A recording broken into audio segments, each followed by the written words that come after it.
Welcome to the class. हम आज theorem solve करने वाले हैं, प्रूफ करने वाले हैं थ्योरम 6.1 और एक्सरसाइज एक्सरसाइज 6.1 एक्सरसाइज 6.1 कंप्लीट हो चुका है, जिसे आप जाके देख सकते हैं, लिंक वीडियो के डिस्क्रिप्शन में मिल जाएगा।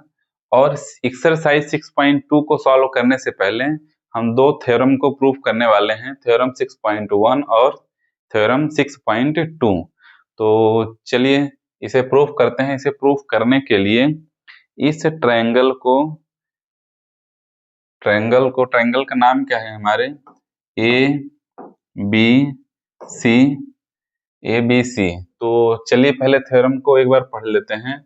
If a line is drawn parallel to one side of a triangle to intersect the other two sides in distinct points, the other two sides are divided in the same ratio। तो यह ABC एक triangle है जिसमें जिसमें AB line पर एक point है D और AC लाइन पर एक पॉइंट है E, और DE जो लाइन बन रही है वह DC के पैरेलल है।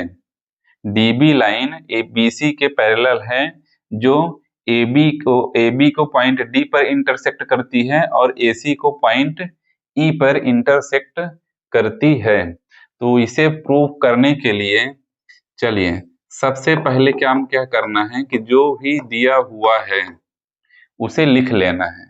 तो क्या दिया हुआ है हमें, in triangle ABC, in triangle ABC, triangle ABC में क्या है, BC parallel DE, BC parallel DE। तो जो दिया हुआ है वह लिख दिया। टू प्रूव क्या करना है हमें, प्रूव करना है कि जब BC DE के पैरेलल है तो बाकी जो साइड बच रही हैं AB और AC जो बच रही हैं, तो यह दोनों क्या है, यह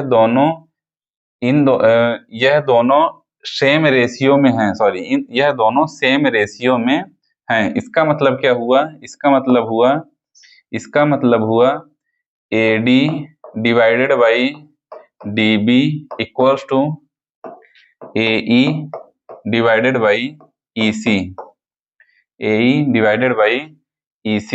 यह हमें प्रूव करना है। तो इसे प्रूव करने के लिए कुछ कंस्ट्रक्शन करना पड़ेगा। क्या क्या करना पड़ेगा, पॉइंट D को पॉइंट C से मिला दीजिए और पॉइंट B को पॉइंट E से मिला दीजिए, E से मिला दीजिए। और क्या करना है, इसमें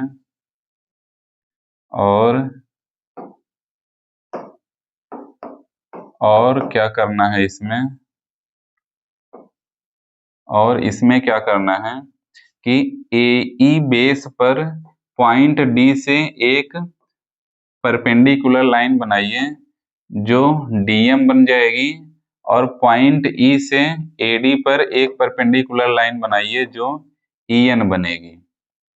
इतना कंस्ट्रक्ट करने के बाद यहाँ पे लिख देते हैं। क्या लिखेंगे, पहला पॉइंट क्या है, ज्वाइन BE एंड DC या CD। और दूसरा क्या किया गया है, DM perpendicular AE and EN perpendicular AD। यह बन चुका है। तो प्रूफ करते हैं। अब क्या करते हैं, प्रूफ करने के लिए हमें AD अपान DB चाहिए। तो इसमें से ऐसा ट्रायंगल लीजिए जिसमें AD हो, तो AD किस ट्रायंगल में है? तो ट्रायंगल ADE, ट्रायंगल ADE में आपको AD मिल जाएगा। तो यहाँ पे लिखेंगे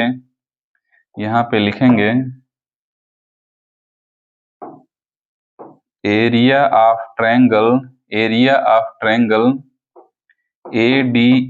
area of triangle ADE equals to area of triangle ADE। Triangle की एरिया का फार्मूला क्या होता है? 1/2 में 1/2 multiply base multiply height, base multiply height. तो यहाँ पे AD बेस है और EN हाइट। यह जो EN बनाया गया है, यह जो परपेंडिकुलर लाइन बनाई गई है, तो यह क्या होगी? हाइट होगी इस ट्रायंगल की। ADE ट्रायंगल में EN हाइट है और AD बेस है। तो यहाँ पे क्या लिखेंगे? AD multiply EN, AD multiply EN base हो गया, सॉरी EN हाइट हो गई और AD बेस हो गया। डिवाइड में हमें क्या चाहिए? DB चाहिए। तो दूसरा एक ट्रायंगल लेते हैं जिसमें DB हो, तो DBE, यह एक ट्रायंगल है DBE। इस ट्रायंगल में यहाँ पे लिखेंगे area of triangle DBE, area of triangle DBE। तो इसका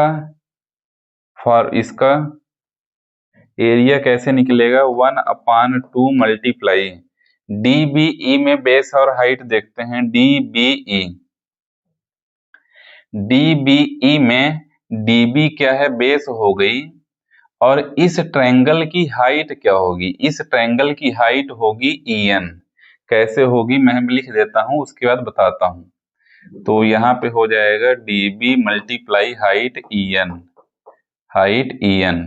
तो यहाँ पे कैसा बना हुआ है? एक ये इस तरीके से ट्रायंगल बना हुआ है, यहाँ पे एक ट्रायंगल इस तरीके से बना हुआ है। तो इसकी हाइट निकालने के लिए, हाइट कैसे निकलेगी? हाइट निकालने के लिए इस बेस को हमें पीछे बढ़ाना पड़ेगा और इसकी सीधी लाइन यहाँ पे ये परपेंडिकुलर लाइन बनानी पड़ेगी, तो इसकी हाइट यह होगी। तो सेम इसी तरह से इस ट्रायंगल में DBE में इसकी हाइट निकालने के लिए DB को इधर N तक बढ़ाया गया है और EN यह इसकी हाइट हो जाएगी किसकी? ट्रायंगल DBE की। तो इस तरीके से ट्रायंगल DBE का फॉर्मूला क्या हो गया? सॉरी, एरिया क्या हो गई? 1/2 इंटू DB मल्टीप्लाई AE। तो इसमें जो कट रहे हैं कट कर देते हैं, 1/2 कट जाएंगे, EN और EN कट जाएंगे और हमारे पास क्या बचेगा? AD divide by DB। तो AD डिवाइडेड बाई DB हमें मिल गया है। यह हो गया हमारा फर्स्ट कंडीशन हो चुकी है। अब क्या चाहिए हमें? AE/CE चाहिए, AE/EC। तो AE के लिए कौन सा ट्रायंगल देखेंगे जिसमें AE हो? तो AE के लिए ADE ट्रायंगल में, यह जो पिछली बार ट्रायंगल यह नीले से बना हुआ है, ADE ट्रायंगल में AE है। तो यहाँ पे लिखेंगे area of triangle ADE equals to 1/2 into अब इसमें ADE में हमें क्या चाहिए? AE चाहिए। तो AE चाहिए, तो AE क्या है? बेस है। AE क्या हो गया? बेस हो गया। तो AE बेस में हाइट क्या है? DM। परपेंडिकुलर लाइन यहाँ पे बनी हुई है, तो AE बेस हो गया, DM हाइट हो गई। तो यहाँ पे लिखेंगे AE मल्टीप्लाई में DM, AE मल्टीप्लाई DM हो जाएगा। और इसे डिवाइड में हमें क्या चाहिए, EC चाहिए। डिवाइड में हमें क्या चाहिए, EC। तो ऐसा ट्रायंगल बनाइए जिसमें EC साइड रहे। तो EC साइड के लिए एक ट्रायंगल हमारा यह बनेगा DEC, यह ट्रायंगल बनेगा DCE। तो यहां पर लिखेंगे अब एरिया ऑफ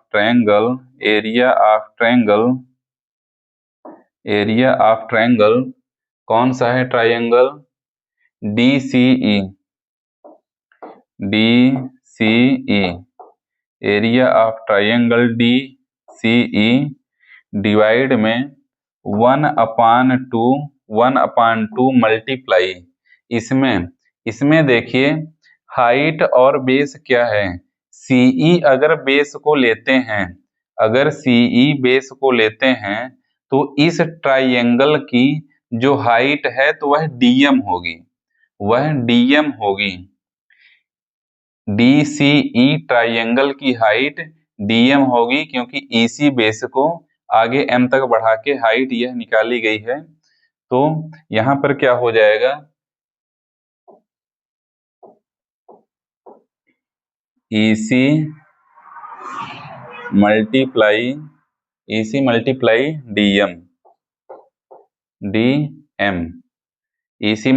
DM, इसमें जो कट रहे हैं कट कर देते हैं, और जो बच रहा है उसे लिख लेते हैं, क्या लिख लेते हैं, AE अपान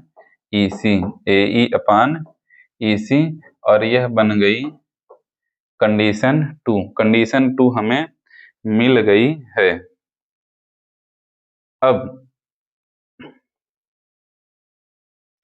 अब चलते हैं यहाँ पर देखिए यह हो गई इक्वेशन 1, यह हो गई इक्वेशन 2, और यहाँ पर देखते हैं, यहाँ पर समझते हैं। चलिए अब ट्रायंगल DBE, यानी यह जो ट्रायंगल है DBE ट्रायंगल और DCE ट्रायंगल, यानी यह जो ट्रायंगल बने हुए हैं,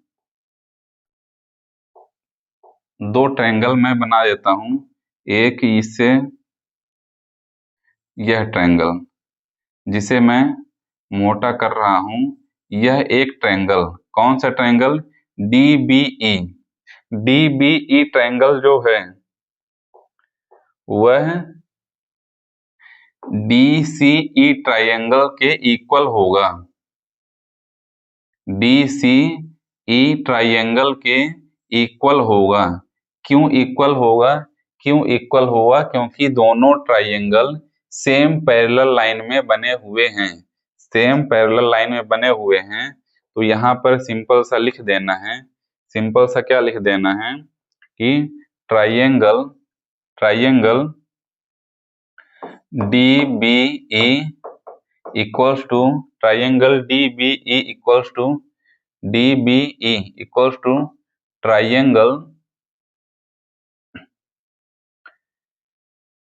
तो इसमें एरिया के साथ लिखना है, area of triangle DBE equals to area of triangle DCE। क्यों होंगे यह इक्वल, यहाँ पे लिख देना है reason, because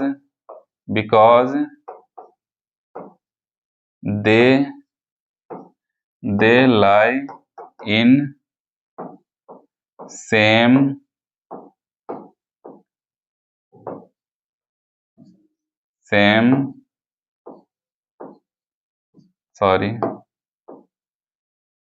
parallel, they lie in same parallels, इसलिए यह दोनों इक्वल होंगे। ना समझ में आता हो तो कैसे इक्वल होंगे यह दोनों ट्रायंगल? देखिए, इन दोनों ट्रायंगल में डीई जो बेस है यह दोनों इक्वल है।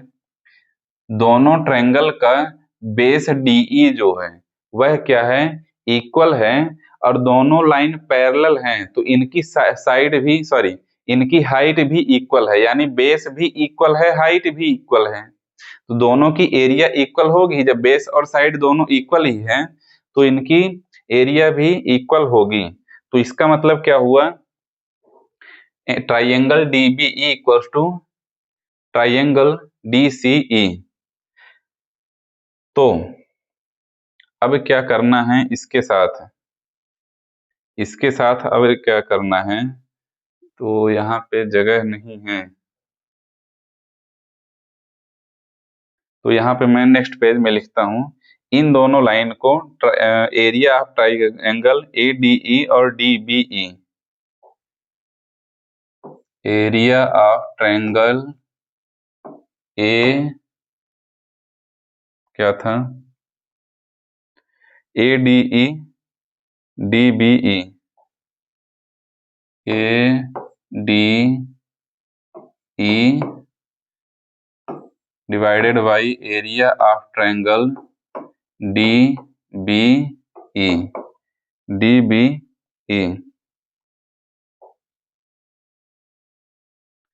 इक्वल्स टू में क्या है? यह एडी डिवाइडेड बाई डीबी क्या है? इक्वल्स टू में AD divided by DB, AD divided by DB में है। और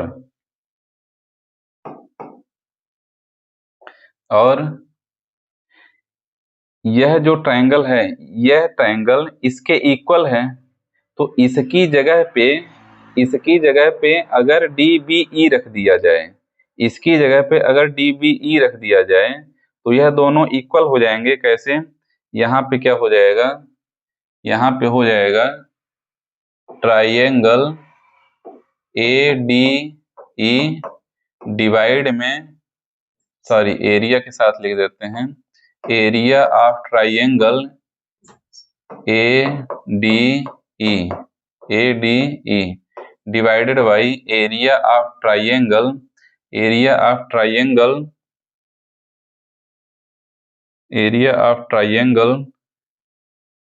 डीसीई। अब यह दोनों इक्वल क्यों होंगे? यह दोनों इक्वल इसलिए होंगे क्योंकि न्यूमरेटर इक्वल है ही, और डीबीई इक्वल्स टू डीसीई अभी हमने यहाँ पे प्रूफ किया हुआ है कि यह दोनों इक्वल हैं, इसलिए यह दोनों एरिया इक्वल हो जाएंगे। और यह किसके इक्वल है? यह किसके इक्वल है? यह इक्वल है एई अपान ईसी के। किसके इक्वल है? AE upon EC, AE upon EC. Hence